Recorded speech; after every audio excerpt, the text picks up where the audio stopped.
સાંભળો, શું તમને એવું લાગે છે કે તમારી કિસ્મત માત્ર તમારી મહેનત અને દોડધામ પર જ ટકેલી છે? જો હું તમને એમ કહું કે તમારા ઘરના એક ખૂણામાં પડેલું એક સૂકું લાકડું તમારી આખી જિંદગીની દિશા બદલી શકે છે, તો કદાચ તમને વિશ્વાસ નહીં થાય. તમે વિચારશો કે આજના જમાનામાં આવી વાતો કોણ માને છે? પણ ઊભા રહો, આ કોઈ જાદુ-ટોણા નથી.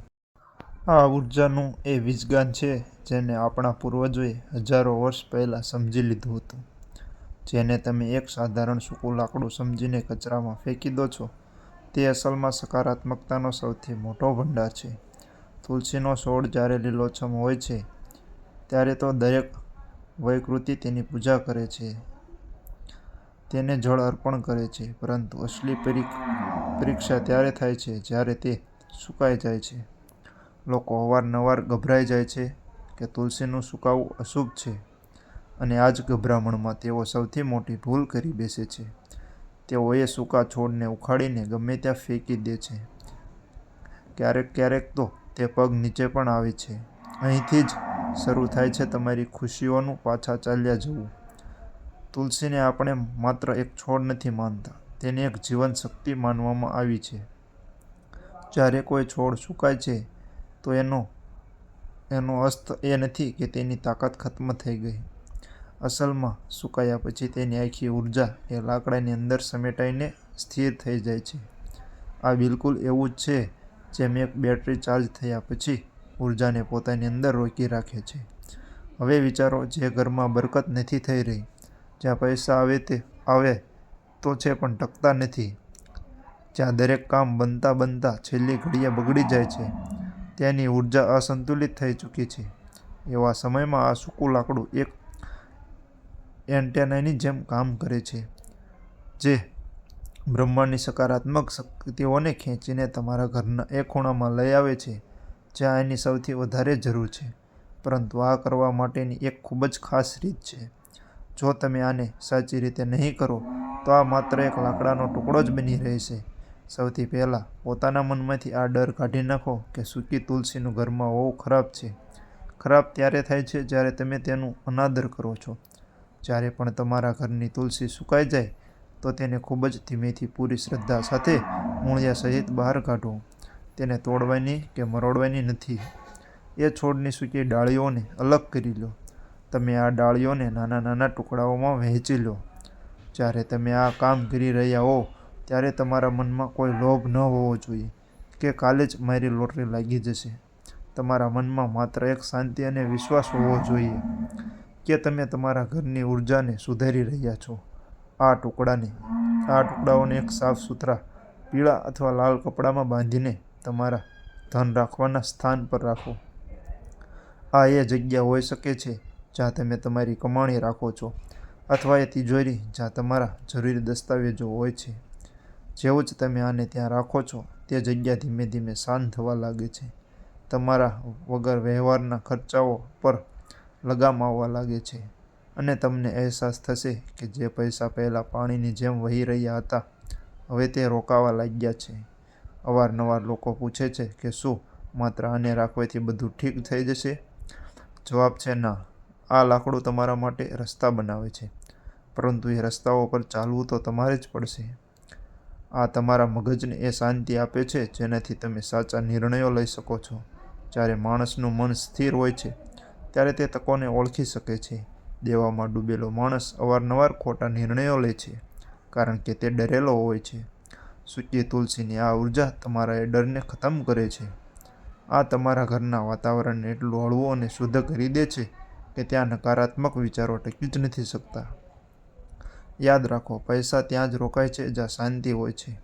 જો તમારા ઘરમાં આખો સમય કલેશ રહેતો હોય, રાડારાડ થતી હોય, તો તમે દુનિયાનો ગમે તે ઉપાય કરી લો, બરકત નહીં થાય. એટલા માટે આ લાકડાને રાખવાની સાથે સાથે તમારે તમારા સ્વભાવમાં પણ થોડો બદલાવ લાવવો પડશે. જ્યારે તમે આ પ્રક્રિયાને શરૂ કરો છો, તો શરૂઆતના થોડા દિવસોમાં તમને કદાચ કોઈ મોટો બદલાવ ના થાય, પરંતુ જો ધ્યાનથી જોશો તો નાની નાની વસ્તુઓ બદલાવા લાગશે. બની શકે કે તમારું કોઈ એવું કામ જે વર્ષોથી અટકેલું હતું, અચાનક તેની ચર્ચા શરૂ થઈ જાય, અથવા તો તમને કોઈ એવો નવો વિચાર આવે જે તમારી કમાણીનું સાધન બની જાય. આ ઉર્જા ખૂબ જ ધીમી ગતિએ કામ કરે છે. જેમ એક બીજ ધીમે ધીમે વૃક્ષ બને છે અને વારંવાર અડકવું કે આની જગ્યા બદલવી બિલકુલ મનાય છે. એકવાર જ્યાં તમે આને સ્થાપિત કરી દો, તેને ત્યાં જ રહેવા દો. તેને સમય આપો કે તે તમારા ઘરની દિવાલો અને તમારા મનની સાથે પોતાનો તાલમેલ બેસાડી શકે. વિશ્વાસ રાખો, આ સાધારણ દેખાતું લાકડું તમારા જીવનની સૌથી મોટી મૂડી સાબિત થઈ શકે છે. બસ શરત એટલી છે કે તમે આને મજાક ન સમજો અને પૂરી ઈમાનદારીથી આને તમારા જીવનનો હિસ્સો બનાવો. જ્યારે આપણે સમૃદ્ધિની વાત કરીએ છીએ ત્યારે અવારનવાર આપણું ધ્યાન માત્ર બેંક બેલેન્સ પર હોય છે.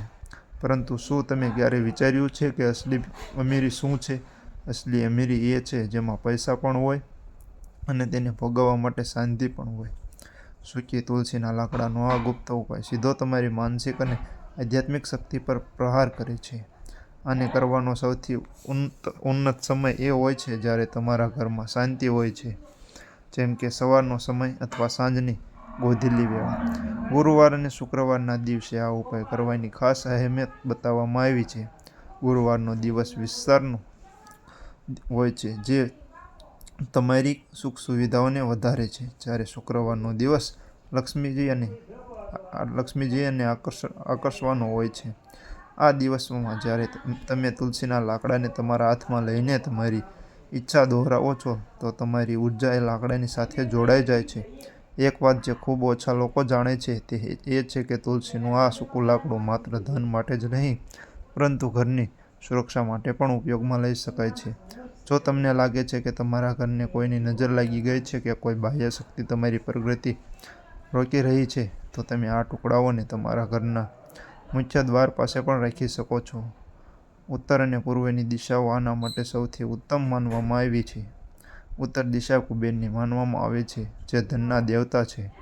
જ્યારે તમે ત્યાં પવિત્ર લાકડાને રાખો છો તો તે એક સુરક્ષા કવચની જેમ કામ કરે છે. આ નકારાત્મક ઉર્જાને ઘરની અંદર આવતા રોકે છે અને જે પહેલાથી અંદર મોજૂદ છે તેને ધીમે ધીમે શોષી લે છે.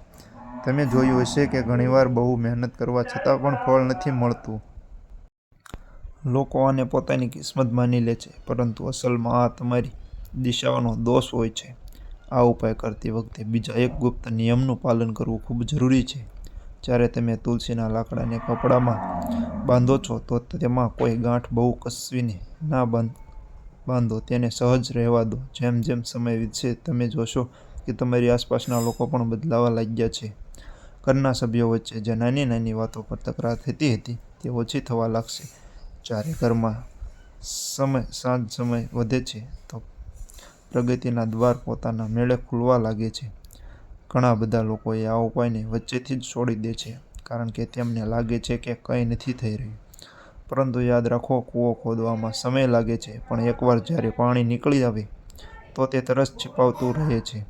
આ લાકડું પણ તમારા માટે એક એવો જ સ્ત્રોત છે જે તમારા જીવનમાં ખુશહાલીનો પ્રવાહ જાળવી રાખે છે. જો તમારી પાસે સૂકી તુલસી નથી તો કોઈ બીજાના ઘરેથી માંગીને લાવવું કે બજારમાંથી ખરીદવું એટલું પ્રભાવશાળી નથી હોતું. સૌથી સારું એ જ છે જે તમારા પોતાના આંગણામાં, તમારા પોતાના કુંડામાં ઉછરીને મોટી થઈ હોય. કારણ કે એ છોડ તમારા ઘરના સુખ દુઃખને જોયા છે, તેણે તમારી સમસ્યાઓને અનુભવી છે, એટલા માટે તે તમારાથી વધુ સારી રીતે જોડાયેલી હોય છે. જો તમારી તુલસી સુકાઈ ગઈ છે તો એમાં માની લો કે તેણે તમારા ઘરની કોઈ મોટી મુસીબતને પોતાના પર લઈ લીધી છે અને હવે તે લાકડાના રૂપમાં તમને સુરક્ષા આપવા માટે તૈયાર છે. આને ક્યારેય પણ અંધારામાં કે ગંદી જગ્યા પર ન રાખો. જ્યાં પણ રાખો ત્યાં સફાઈનું પૂરું ધ્યાન રાખો અને સ્વચ્છ જગ્યાએ રાખો. તેની સ્વચ્છતા જાળવી રાખો. દર અઠવાડિયે કે મહિનામાં એકવાર એ સ્થાનને થોડું સાફ કરો અને મનોમન પોતાની પ્રાર્થના દોહરાવો. ઘણીવાર લોકો પૂછે છે કે શું આ ઉપાયનું કોઈ નુકસાન પણ થઈ શકે છે? બિલકુલ નહીં. તુલસી ક્યારેય કોઈનું ખરાબ નથી કરતી. આ તો માત્ર શક્તિ આપનારી એક શક્તિ છે. તેનાથી કોઈ પણ પ્રકારનું નુકસાન નથી થતું. તો મિત્રો, આ એ તુલસીના લાકડાનો ઉપાય હતો જે તમે તમારા ઘરે જ ઉપાય કરીને તમારા જીવનમાં ખૂબ જ પ્રગતિ કરી શકો છો. તો આશા છે કે તમને આ વિડીયો ખૂબ જ પસંદ આવ્યો હશે. વિડીયો પસંદ આવ્યો હોય તો વિડીયોને લાઇક કરી ચેનલને સબસ્ક્રાઈબ જરૂરથી કરી નાખજો. મળીએ નવા